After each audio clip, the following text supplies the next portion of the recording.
Hello, this is Frank Falvey with Frank Presents, and I'd like to introduce Anthony Amore. How are you doing, Anthony? I'm well. How are you? Good. Could we begin? Could you tell us a little about where you grew up and your education? Sure. I like to think I have a good reputation. I'm 55 years old. I live in Winchester, Massachusetts, but I grew up in Rhode Island and moved here when I began my life as a working person after college. So I grew up in Providence. I attended the University of Rhode Island as an undergrad. My graduate schooling was at the Kennedy School of Government at Harvard, where I earned a master's in public administration. So I like to think I have a good reputation, Frank. So, what you have a degree in public administration. What are some of the positions that you've held professionally? Well, I began my career in Boston with the Immigration and Naturalization Service. So I began my career in law enforcement, and I spent 5 years there, and then went on to become a federal agent with the Federal Aviation Administration Security Division. And then after the events of 9/11, I was asked to help lead the security rebuild of Logan International Airport. So when the federal government assumed security responsibilities at Logan, I was in charge of the brand new 1,200 federal employees who came on board to do the security screening. So after I led the 1,200 screeners who did security at Logan International Airport, I was asked to take over the compliance and enforcement branch for Homeland Security and did the auditing of all the major security programs. In 2005, I went over to the Isabella Stewart Gardner Museum in Boston, where I'm responsible for securing a multi-billion-dollar art collection. And I also conduct the investigation into the world's biggest art heist on behalf of the museum. You have quite an extensive background in reviewing programs and in security, particularly in a number of different areas, both law enforcement and as an administrator of 1,200 individuals at Logan Airport and at the Stewart Gardner Museum. So you have an extensive credentials to bring to the position of auditor. Yes, Frank, thank you. I appreciate you saying that. So my whole career, which is over 30 years now, has been based around investigations and inspections and audits and assessments. And I know how to do this work, and I very well. We did it so well when I was with Homeland Security. I was asked to go to Washington and help build the program for the country. In addition to this, I've run big programs, big leadership positions with lots of employees in the government and outside of the government. And that is these two aspects of my career combined really suit me well to be the auditor for the Commonwealth. Could you explain to the viewers and listeners what the auditor does, what the position of state auditor entails? Sure. So the state auditor is the chief accountability officer for the Commonwealth of Massachusetts. And what that means is the state auditor reviews performance and finances of all of the state agencies in the Commonwealth every 3 years. So 100% of all state agencies must be audited on a 3-year cycle. So that's the reason being an investigator and the experience I have is important, because you need to dive into the books and look at the performance of state agencies to make sure that there's no waste, fraud, and or abuse. And if there is, to root it out and tell the people. So as chief accountability officer, it's really important that once you find problems, you report them back to the people, because ultimately state government is accountable to you, the taxpayer. It is more of a program audit than a financial audit. You may do some financial checks and controls, but am I correct in saying it is more of how the program results were and how they spent the money that was allocated to them? Exactly. You have it exactly right. So the auditor has some a wide responsibilities, and part of that means the auditor can take an agency and really have the ability to choose what he or she thinks must be evaluated at that moment in time. So you have a real wide berth in terms of what you're going to look at, but you do look at performance. So you might take the state police and look at anything from, should they move to electric vehicles? And I'm not recommending that. I'm just giving a hypothetical. But should they move to electric vehicles, or how often do they discharge their weapons, or how is manpower and staffing, how is training? Any of these things could fall under the purview of the auditor's office in terms of looking at performance. So yes, you were quite accurate in your description. How many employees will fall under your direction? Right now, my understanding is that there are about 280 employees in the state auditor's office, give or take. So that's a large office, but I've run a department that was 3 to 4 times that size before, so I know what it takes to run a big organization, and I look forward to it. Do you believe that, and I understand you haven't done the job yet, but do you believe that that's enough employees, or do you think there needs to be an expansion of the auditor's department as far as either computers or software or employees? Well, that's a really intriguing question, and I'm glad you asked it, because I've said that on day one, if I'm elected, I will initiate an independent audit of the office, because as it currently stands, the auditor's office falls short by about 30% of the number of agencies it's supposed to audit every 3 years, and that's problematic. So I plan to implement a truly independent audit, bringing in outsiders to look at the performance of the auditor's office itself. So before we can look at other agencies and see how they're doing. Now, my opponent followed my lead and called for the same thing, but she talked about using a professional group to which the auditor belongs, and I don't think that's independent enough. I think you need to have outsiders come in who have no vested interest in protecting the office or the people involved in it, and find out the truth about what's going wrong in the office. And then step 2, of course, is to fix that. Step 3 would be to look at the agencies that have gone unaudited and get to work on them. So this is what my plan is if I'm elected. The professional group that you would bring in would not be CPAs. Is that correct? No, I think CPAs would have a place. I think that people with a wide range of experiences, but real expertise in auditing. There are lots of consultants and lots of people who advise state auditors around the country who could come in and assist. I think it has to be a variety of experiences and backgrounds working on it, but it shouldn't be an auditors association to which I would ultimately belong. It should be reviewers who will give honest answers and tell the cold, hard truths about what they find. The state auditor apparently has to review, Section 62, which when the gross income tax rises above a certain percent, that triggers an automatic of some type of apportionment back to the taxpayers. Can you explain that and what the state auditor's role is in that process?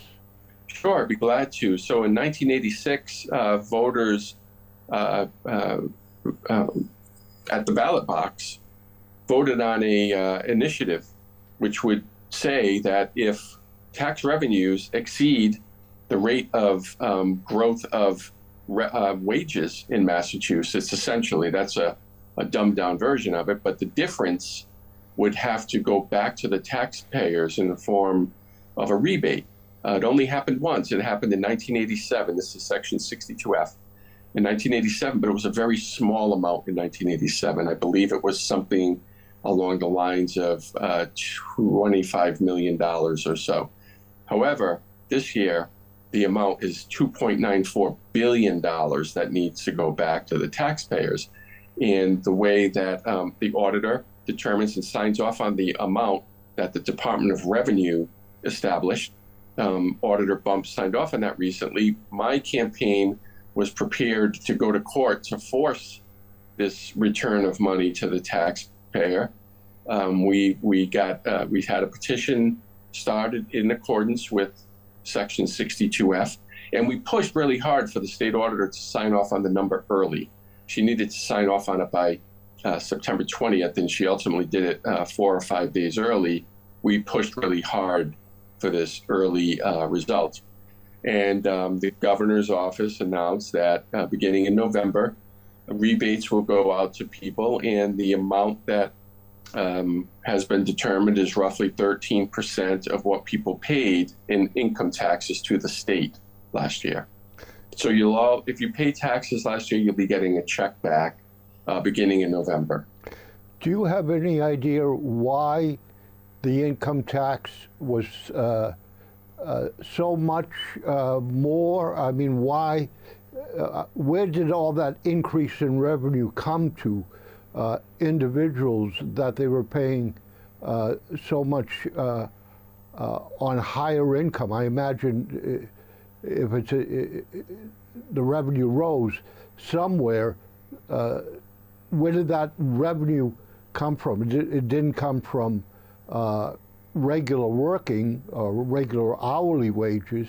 I mean, do you have any idea, was it from capital gains, or what made the revenue so high? There's a lot of factors that went into the revenue being so high. A lot of it had to do with money being flooded into the market from Washington and from relief programs. A lot of it had to do with the economy really surging once things started to open up after COVID. There are a number of different reasons that the revenue increased, but the governor's office saw this coming down the pike. The legislature did not, which is problematic as well, because you would hope that lawmakers are aware of the laws that govern us. So the governor pushed very hard to make sure that this money will come back in the form of rebates. And we did too. My campaign worked really closely with the administration, and we were on top of this every day on radio and on television and in the newspapers, telling people that this was coming and that they should be watching to make sure that the auditor signed off on the number, and ultimately she did, and she did it early.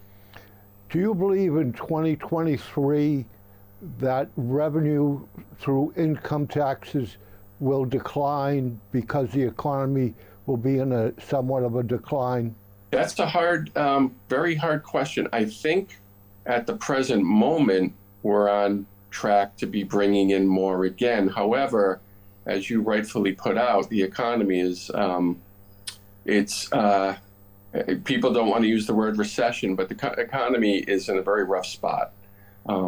But people are spending more. The Biden administration flooded a lot of money into the people's hands, $1.2 trillion essentially printed. So it's a tough estimate to make because the economy is in a real state of flux. We know that inflation is very high, though, and we know that inflation on groceries is even higher, much higher. It's 4% higher than the rest of inflation. So what we do know is that in the coming year, people's pocketbooks are really going to be squeezed because of inflation and rising costs. The cost of housing, et cetera, is all skyrocketing. And that's why it's really important to have an auditor who cares about how taxes are spent, tax money is spent in the state, and making sure that that non-discretionary money that you and I have to pay every year to the government, we don't have a choice about paying taxes. We have to at least ensure that the taxpayers' money is being spent responsibly and frugally and efficiently in accordance with the law. How will you highlight your reports? In other words, I gather that your reports are made available to the public, and I gather they probably go to the Senate and House of Representatives. But how will you particularly highlight good reports on agencies, and also maybe highlight reports where agencies have let down? And how will you do that? Well, I think aside from the duties I explained already about the auditor, the second part of that job is really using the bully pulpit to inform the citizenry about what the auditor is finding in his or her reviews. As auditor, I will take the audits that are completed by my office, and those usually they are given to state government, but they're also on the internet. But you need to go way beyond that. You can't just wait for the taxpayer, for the citizens to come to you and ask questions. As auditor, I will, number one, implement a website that is so much more easily used and viewed. And what I envision are pull-down menus with each agency so people can really check what were the findings from the last audit done by the state auditor's office, instead of having to leaf through these long reports, which have their place. But many people, they work, they have children, they have second jobs. They don't have the time to read long audits. I think it should be really quickly accessible to the taxpayer. The second part of my plan involves me as auditor going out to people like you, to community news outlets, to community media, to talk to neighborhood groups, to let people know what we're finding.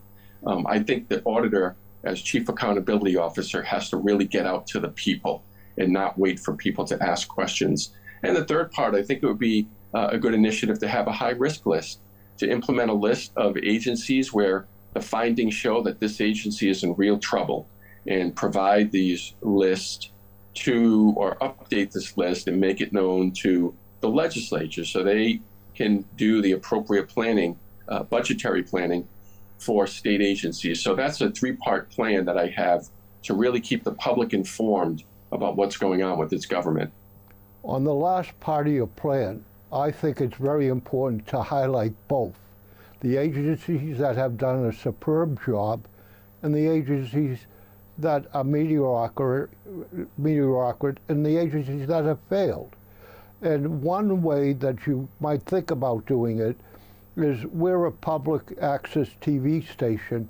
You might take a report a month or two reports a month and send a video, a digital analysis of those reports that stations like the Franklin Cable Access Station could replay and schedule somewhere in their schedule.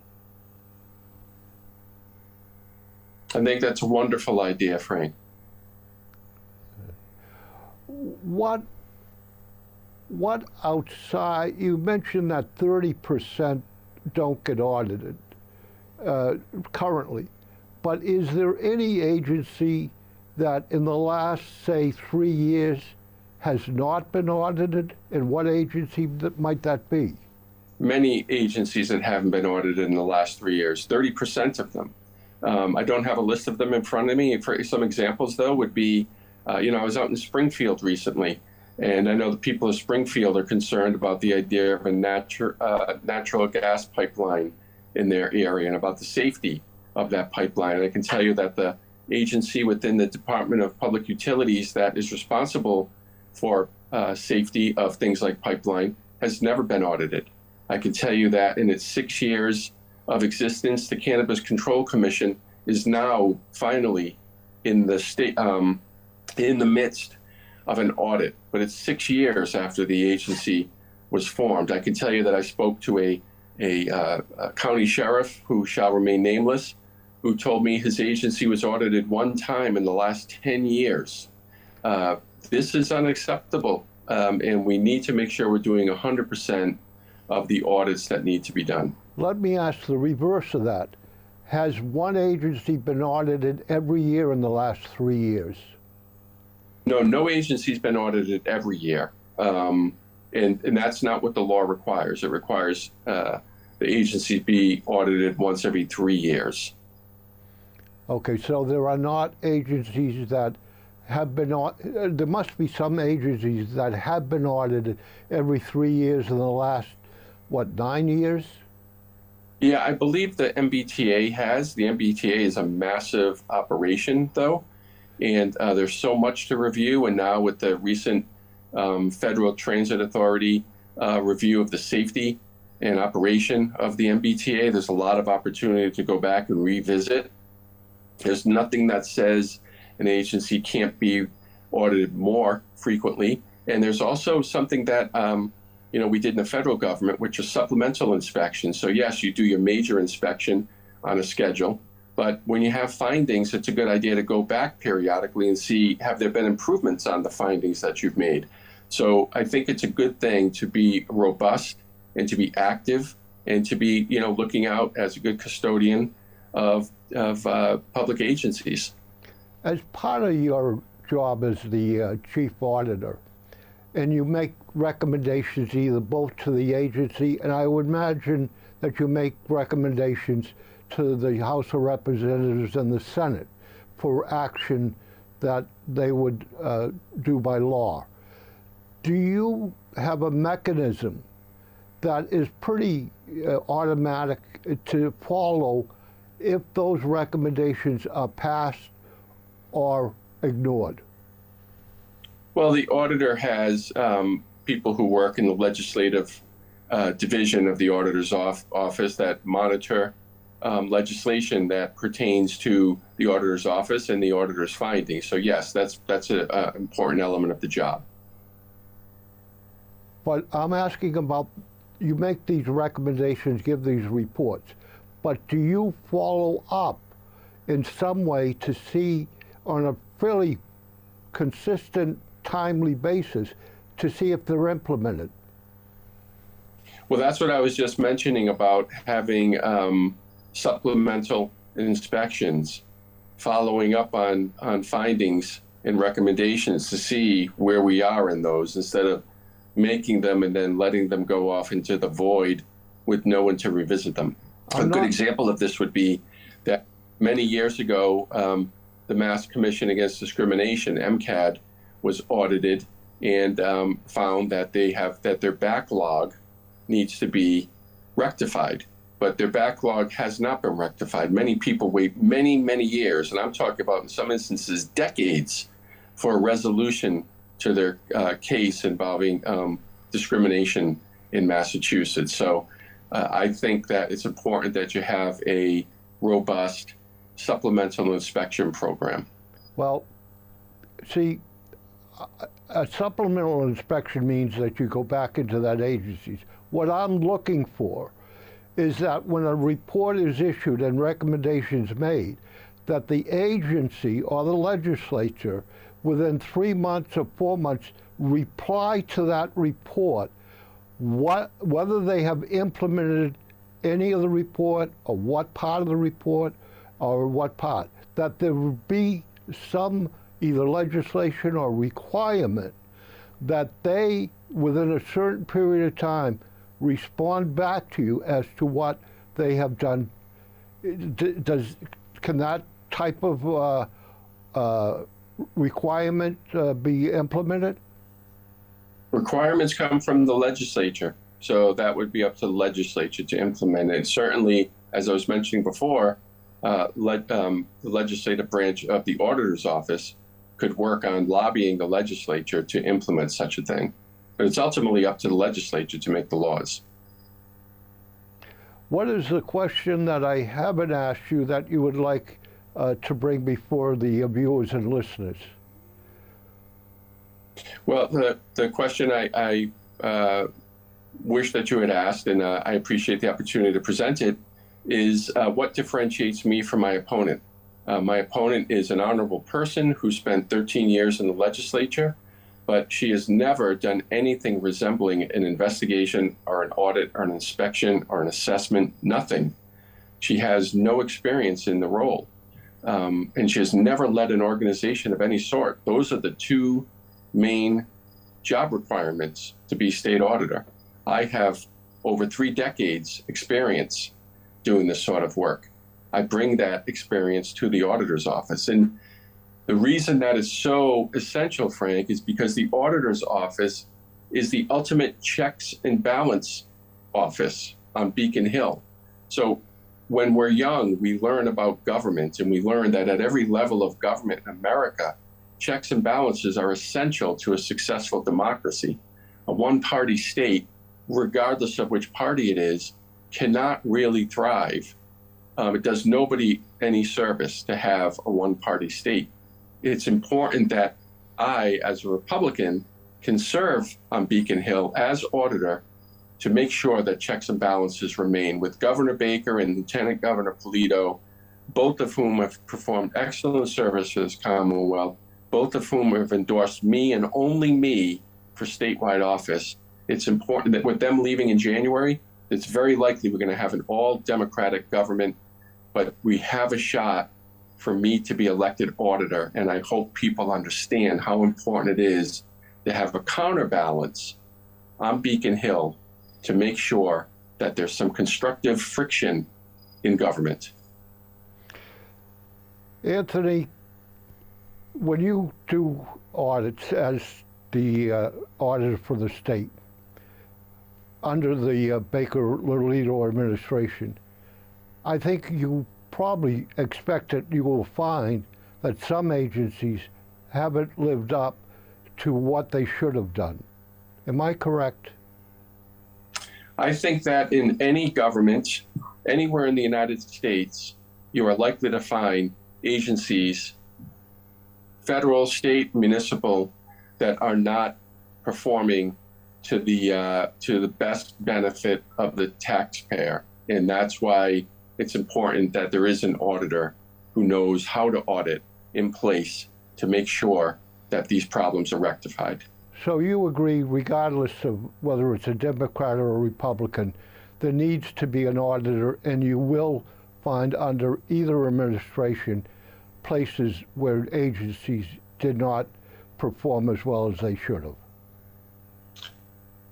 Oh, yes. I think that I'm very, very proud of the work that the Baker administration has done, and I think most people agree that he has managed government well, which is why his approval ratings are so high, and he's done it without acrimony and without name calling. He's done it at a bipartisan level. But government's big. State government is big. It's a very big budget. You know, we're talking about a very large multi-billion-dollar budget. And I think that when you have that much money being spent and that many employees, you're bound to find problems. That's why you have a stopgap. That's why you have a watchdog. And that's why auditor is such an essential part of government. And I intend to be a really aggressive, yet fair and independent auditor on Beacon Hill. Anthony, how can people reach you if they want to be part of the campaign, learn more about the campaign? What ways could you give the listening and viewing public how they can reach you and learn more about your campaign? Well, thanks for asking, Frank. My campaign is on all the social media platforms, Anthony Amore for Auditor.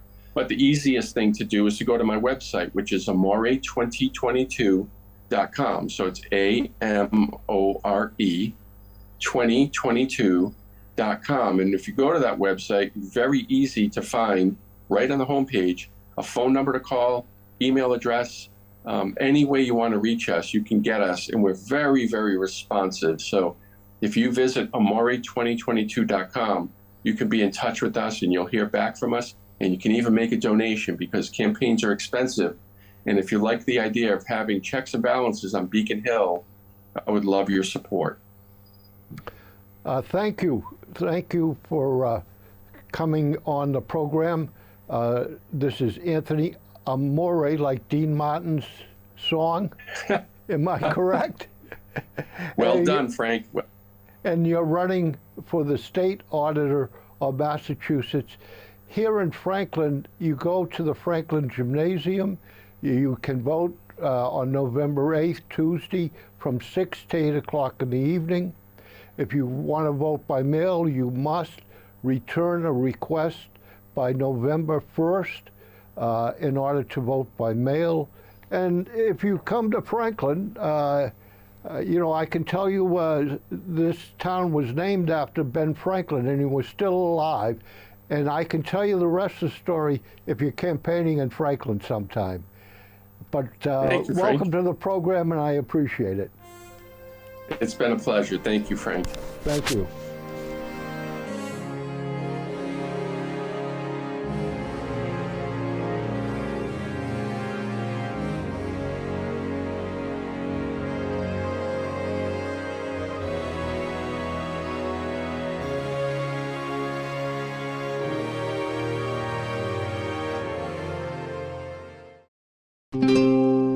This program was made possible by your Franklin friends and neighbors, good folks just like you. Thanks for supporting Franklin TV. And thanks for watching.